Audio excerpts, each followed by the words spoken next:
Lubbock residents voted in favor of adopting their town as a sanctuary city for the unborn this weekend, which would outlaw abortions within city limits. And now the question, can the ordinance be enforced? Alyssa Tellez spoke to two legal experts who say there could be a variety of outcomes. The results are in. Voters have decided to make Lubbock a sanctuary city for the unborn. So what's next? We'll have to see. The city of Lubbock voting down the ordinance in November, saying it would not be able to enforce it. Aye. The ordinance itself says so.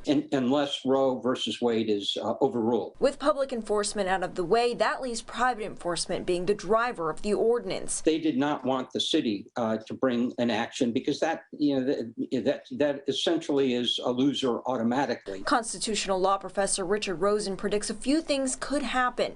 The ACLU could step in and try to bring forth a lawsuit, but they might not have standing. A private citizen could also try to sue a provider like Planned Parenthood from conducting an abortion, or a family member could try to sue for damages. I think it's more likely to see a private citizen bringing a suit to enjoin, say, Planned Parenthood. What I took away from it is this is a preparatory ordinance. Attorney Fernando Bustos agrees. A lawsuit is likely to happen immediately. There will be litigation in federal court almost immediately after this gets passed. I anticipate it. He speculates Planned Parenthood is already on standby to sue. But again, people need to understand this type of ordinance would not be effective immediately, even if it passes. Bustos says because of Roe v. Wade, no one would be able to bring a lawsuit against abortion providers. Abortion providers can raise a defense that while they were taking their actions, abortion was legal. Bustos also says a private citizen may not be able to sue because they may not have standing.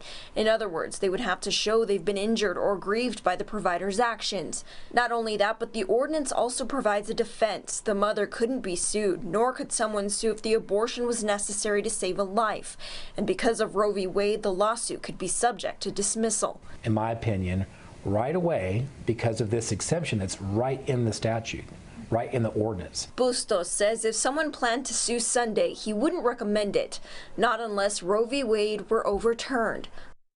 And that was Alyssa Tellez reporting. Now, the passage of the ordinance makes Lubbock now the largest city in Texas and the nation to outlaw abortion.